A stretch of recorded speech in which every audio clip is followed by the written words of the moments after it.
नमस्कार, आप देख रहे हैं न्यूज 18 बिहार झारखंड और मैं हूं आपके साथ लक्ष्मी। पलामू के छतरपुर में केंद्रीय गृह मंत्री अमित शाह ने जनसभा को संबोधित किया और बीजेपी उम्मीदवार पुष्पा देवी के समर्थन में वोट मांगा। इस दौरान अमित शाह हेमंत सरकार पर जमकर हमला बोले और कहा झारखंड में सबसे भ्रष्ट सरकार है।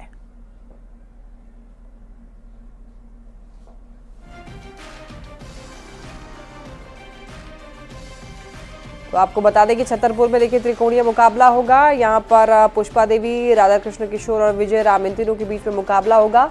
और आपको ये बताते चलें कि गृह मंत्री अमित शाह ने ये कहा है कि सबसे भ्रष्ट सरकार अगर कहीं है तो वो झारखंड में है। क्यों अभी की सरकार ये भ्रष्टाचार में लिप्त सरकार है। जेएम, कांग्रेस और आरजेडी की सरकार पूरे देश में सबसे ज्यादा करप्ट सरकार अगर कहीं पर है तो ये झारखंड के अंदर है। किसी ने 350 करोड़ रुपया एक साथ देखा है क्या? जोर से बोलो, देखा है? ये कांग्रेस के सांसद के घर से 350 करोड़ रुपया पकड़ा गया। उसको गिनने के लिए 27 मशीनें लाई गई और 27 की 27 मशीनें थक गई कि जिन्होंने भी भ्रष्टाचार किया है उनको उल्टा लटका कर सीधा करने का काम भारतीय जनता पार्टी। भ्रष्टाचार करने वालों की जगह नरेंद्र मोदी जी के शासन में जेल की सलाखों के पीछे। बोल बाबा, संविधान का तो मखौल मत उड़ाओ। संविधान आस्था का सवाल होता है, विश्वास का सवाल होता है। आपने नकली संविधान लहराकर बाबा साहेब आंबेडकर और संविधान सभा का अपमान किया है। ये कांग्रेस पार्टी संविधान को मजाक बनाकर रख दी है। रोटी, माटी और बेटी तीनों की सुरक्षा भारतीय जनता पार्टी करेगी। भाइयों बहनों, मुझे बताओ, घुसपैठ रोकनी चाहिए या नहीं रोकनी चाहिए? अरे जोर से बोलो, रोकनी चाहिए या नहीं रोकनी चाहिए? ये कांग्रेस पार्टी रोक सकती है क्या? अब ये कांग्रेस पार्टी, इनके साथी कहते हैं हम 370 को वापिस लाएंगे।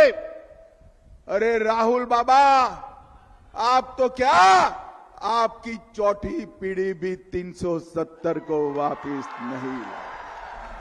केंद्रीय गृह मंत्री अमित शाह ने हजारीबाग में भी विजय संकल्प सभा को संबोधित किया और अमृत नगर हाई स्कूल के मैदान से अमित शाह ने हजारीबाग के नस को टटोलते हुए कहा अपने संबोधन में 5 से 6 बार रामनवमी का उन्होंने जिक्र किया। साथ ही वादा किया कि सरकार बनने के बाद वो हजारीबाग में रामनवमी जुलूस में श्रद्धालुओं के स्वागत में वो खुद यहाँ पर आएंगे। और आपको बता दें कि हजारीबाग बीजेपी की सबसे सुरक्षित सीट मानी जाती है, तो ऐसे में बीजेपी की प्रतिष्ठा भी दांव पर लगी है। ये उनकी बुद्धिमत्ता का परिचय है कि उन्होंने हर नब्ज को पकड़ा है, तभी आज देश चला रहे हैं। और उनके आने से कार्यकर्ताओं में बहुत उत्साह और जोश भर गया है, तो उसका परिणाम भी हम लोगों को 13 तारीख को देखने को मिलेगा। और तो हम चाह रहे हैं कि इस तरह का कार्यक्रम उनका हुआ और उन्होंने वादा किया कि अगले रामनवमी में अगर भारतीय जनता पार्टी की सरकार बनती है तो हजारीबाग उस रामनवमी में वो शिरकत करेंगे। देखिए, आज एक ऐसे व्यक्ति की सभा थी जिसने कश्मीर में पत्थरबाजी बंद कर दिया। आज इन्हीं का देन है कि कश्मीर में पत्थरबाजी बंद हो गया। तो झारखंड में भी हिंदुओं के त्योहारों पर पत्थरबाजी अगर हम लोगों को बंद करवाना है, या अगर हम ये भी कहें कि झारखंड में अमन चैन शांति लाना है, सभी धर्मों का त्योहार अगर अच्छे से बीते, उसमें पत्थरबाजी नहीं हो, तो अमित शाह जी की बातों को मानना चाहिए। आपका रामनवमी का जुलूस रोक रहे हैं, मैं कहकर जाता हूं हजारीबाग वालों, पहली रामनवमी में भाजपा सरकार बनने के बाद पहली रामनवमी में मैं खुद आऊंगा और देखता हूं। धनबाद के माटीगढ़ डैम ग्राउंड में राहुल गांधी ने चुनावी सभा को संबोधित किया। कांग्रेस उम्मीदवार जलेश्वर महतो के पक्ष में लोगों से वोट की अपील की और इस दौरान राहुल गांधी ने कहा कि चुनाव के बाद खटाखट महिलाओं के खाते में हर महीने पैसे आएंगे।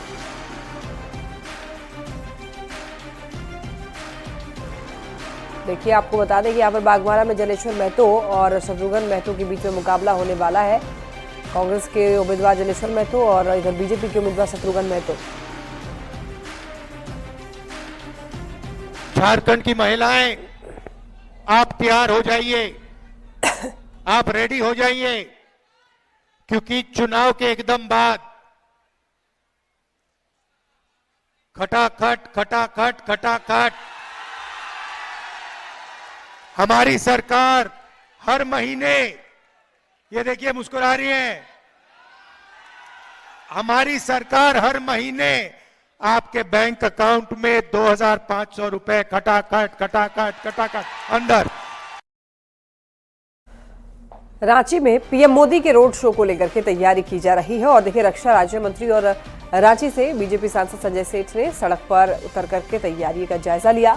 न्यूज 18 से खास बातचीत में संजय सिन्हा ने कहा है कि पीएम के विशाल रोड शो को लेकर के लोगों में उत्साह का माहौल है।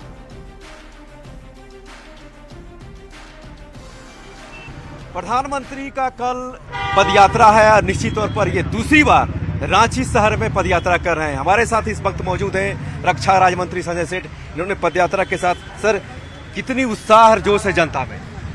देखो, दुनिया के सबसे लोकप्रिय नेता प्रधानमंत्री नरेंद्र मोदी जी कल रांची आ रहे हैं और विशेष ये कि रातू रोड में आ रहे हैं। तो रातू रोड में लगभग 5 लाख लोग रहते हैं और रातू रोड में दुनिया का सबसे लोकप्रिय नेता का आना, इतने में इतना उत्साह है कि कल लाखों लोग स्वागत करेंगे। लोग आरती उतार कर भी लोग पूछ रहे हैं कि हम अपने घर से आरती उतार सकते हैं। हमने कहा अपने घरों पे हो तो आरती उतार सकते हो। कल ब्राह्मण समाज के लोग आ रहे हैं, 500 ब्राह्मण एक साथ शंख बजाकर एक मंच पर स्वागत करेंगे।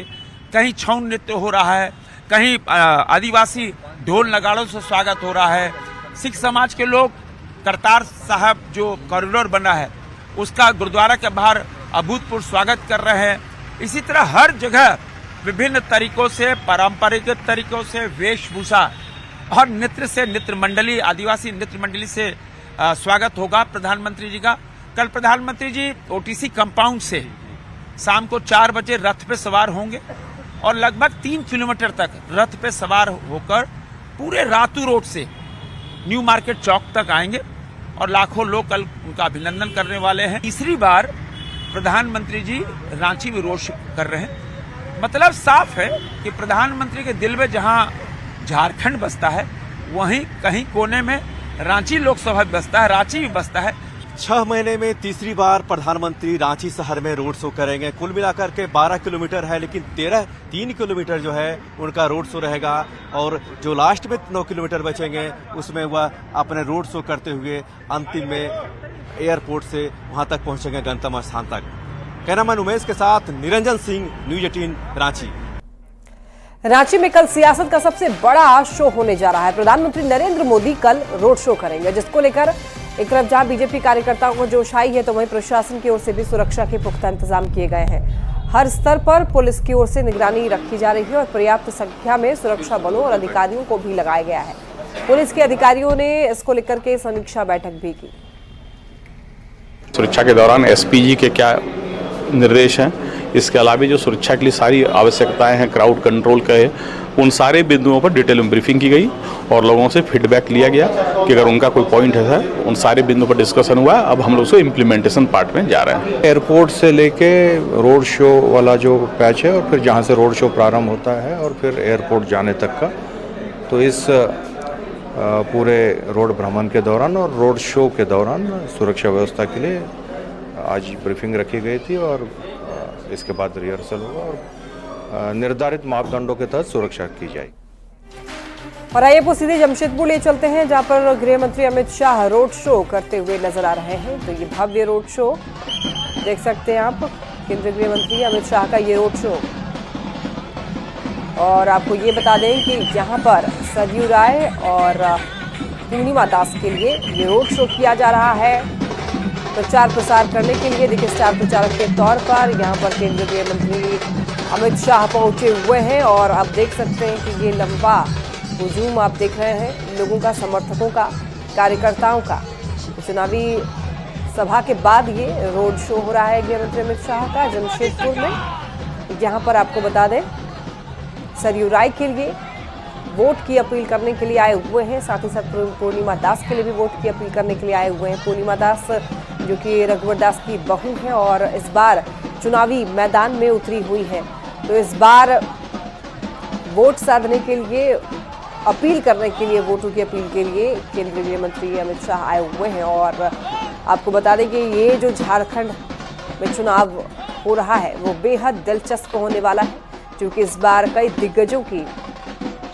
कई दिग्गज चेहरे ऐसे हैं जिनकी इज्जत जो है इस बार कहें कि उनकी इस बार काफ़ी ज़्यादा संख्या में लोग ये सोच रहे हैं कि उनकी जनाधार कितने इस बार काम आती है, ये देखना होगा। क्योंकि पूर्णिमा दास इस बार पहली बार मैदान में है, रघुवर दास की बहू है और हालांकि देखिए रघुवर दास जो है वो उड़ीसा के राज्यपाल हैं इस वक्त, तो फिलहाल रघुवर दास तो चुनाव प्रचार नहीं कर रहे हैं, लेकिन उनका परिवार इसमें पूरे प्रयत्न से जुड़ा हुआ है। और इधर सरयू राय के लिए भी ये रोड शो किया जा रहा है। तो देखिए 13 तारीख को चुनाव होने वाला है प्रथम चरण का झारखंड में, और दूसरे चरण के लिए चुनाव जो है वो 20 तारीख को होगा और इसके बाद फिर 23 तारीख को रिजल्ट आ जाएगा कि इस बार झारखंड में किसकी सत्ता, किसके हाथ जाएगी सत्ता और इस बार किसकी सरकार जो है झारखंड में बनने वाली है। तो देखिए जमशेदपुर पूर्वी से रहे पूर्णिमा साहू और इधर अजय कुमार जो कि कांग्रेस के हैं प्रत्याशी, तो इन दोनों के बीच में यहाँ पर जबरदस्त मुकाबला देखने को मिलेगा। अजय कुमार जो कि कांग्रेस के प्रत्याशी हैं, तो वहीं पूर्णिमा साहू जो कि भारतीय जनता पार्टी की प्रत्याशी है जमशेदपुर पूर्वी से। और जमशेदपुर पश्चिम की बात करें तो यहाँ पर बन्ना गुप्ता और सरयू राय के बीच में मुकाबला देखने को मिलेगा और यह मुकाबला बेहद दिलचस्प होगा।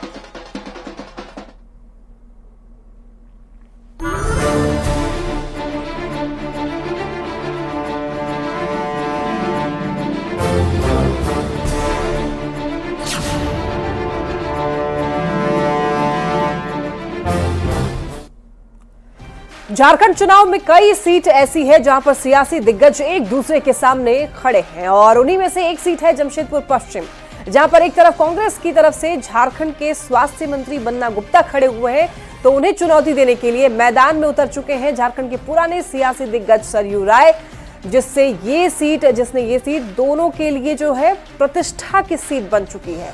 तो क्या है यहाँ का समीकरण, देखिए हमारी इस खास रिपोर्ट में।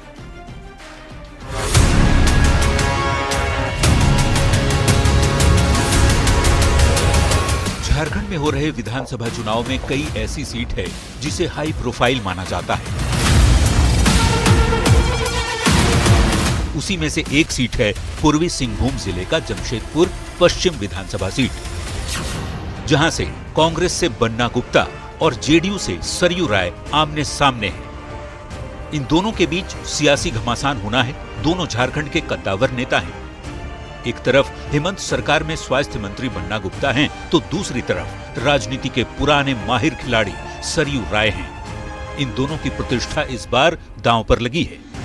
तो जमशेदपुर पश्चिम सीट की प्रतिष्ठा क्यों दांव पर है, उसे भी समझिए। दरअसल कांग्रेस के बन्ना गुप्ता यहां से चुनावी मैदान में हैं। बन्ना गुप्ता झारखंड के स्वास्थ्य मंत्री हैं, झारखंड कांग्रेस के कद्दावर नेता हैं। तो दूसरी ओर सरयू राय राजनीति के पुराने खिलाड़ी हैं। 2 बार जमशेदपुर पश्चिम सीट से जीत चुके हैं। रघुवर दास सरकार में मंत्री भी रह चुके हैं। 2019 में रघुवर दास को हरा चुके हैं। झारखंड की सियासत में बन्ना गुप्ता और सरयू राय पहले भी एक दूसरे के खिलाफ चुनाव लड़ चुके हैं।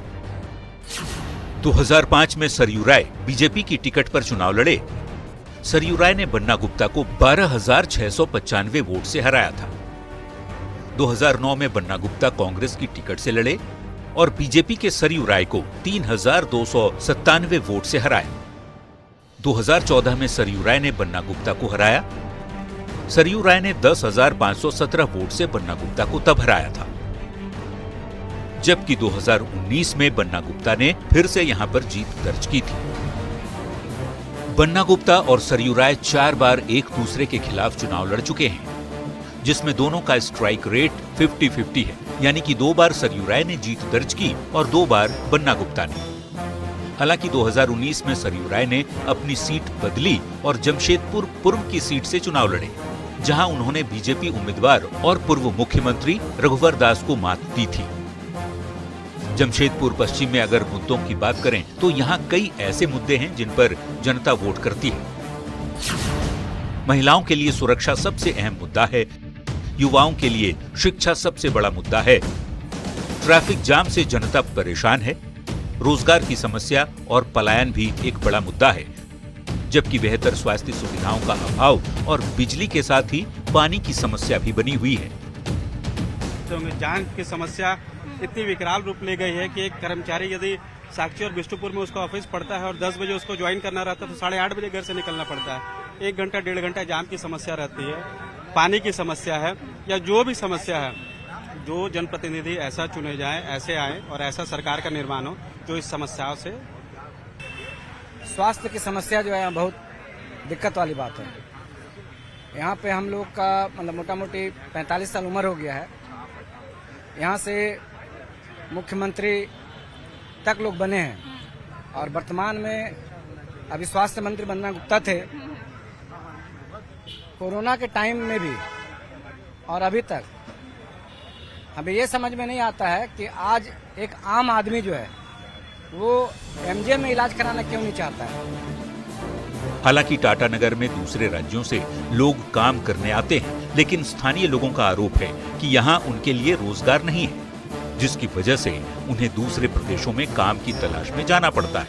अगर वोटर्स की बात करें तो जमशेदपुर पश्चिम सीट पर कुल वोटर हैं 3,85,661, जिनमें पुरुष वोटर की संख्या 1,94,098 है, जबकि महिला वोटर 1,91,531 है। थर्ड जेंडर वोटर की संख्या 32 है। सरयू राय और बन्ना गुप्ता 5वीं बार सियासी मैदान में एक दूसरे के सामने खड़े हैं और दोनों एक दूसरे पर ताबड़तोड़ हमले भी कर रहे हैं। एक तरफ जहां बन्ना गुप्ता सरयू राय पर बार बार सीट बदलकर जनता को धोखा देने का आरोप लगा रहे हैं, तो दूसरी तरफ सरयू राय इस सीट को अपना पुराना पता बताकर बन्ना गुप्ता पर कई गंभीर आरोप लगा रहे हैं। क्योंकि ये भगोड़ा आदमी है, ये भाग के जो है बक्सर से भाग के गए पटना से फिर भाग के बहुत साल तक गुमला में थे, छुपे हुए थे गुमला में। वहाँ पर एक ग्रामिया करके एनजीओ बना के लूट रहे थे उधर। वहाँ से फिर आए रांची से फिर आए जमशेदपुर पश्चिम में चुनाव लड़ा। जमशेदपुर पश्चिम में जनता ने जिता भी दिया। फिर यहाँ से भागकर प्रवृत्ति के अनुसार भाग के चले गए पूरब। अब पूरब की जनता ने जिता दिया, फिर भाग के जो है आ गए पश्चिम। बन्ना गुप्ता जी के आधा दर्जन भ्रष्टाचार के वाकये को मैंने विधानसभा में उठाया है। जांच हुई है, जांच कमेटी ने रिपोर्ट आज तक नहीं दिया, तो सरकार इनको बचा रही है। टेंडर में जो रेट आया उससे 3 गुना रेट पर उन्होंने दवाएं खरीदी हैं। ऐसे बड़ा भ्रष्टाचार का सबूत क्या हो सकता है। कोविड जब था, कोविड में काम करने वाले कर्मियों को प्रोत्साहन राशि मिलनी थी। अपना नाम और अपने कार्यालय के नाम पर 59 और लोगों का नाम उन्होंने उसमें दे दिया। दोनों के आरोप और प्रत्यारोप अपनी जगह है, लेकिन सरयू राय के यहां से चुनाव लड़ने से इस सीट पर तमाम सियासी दिग्गजों की नजर है।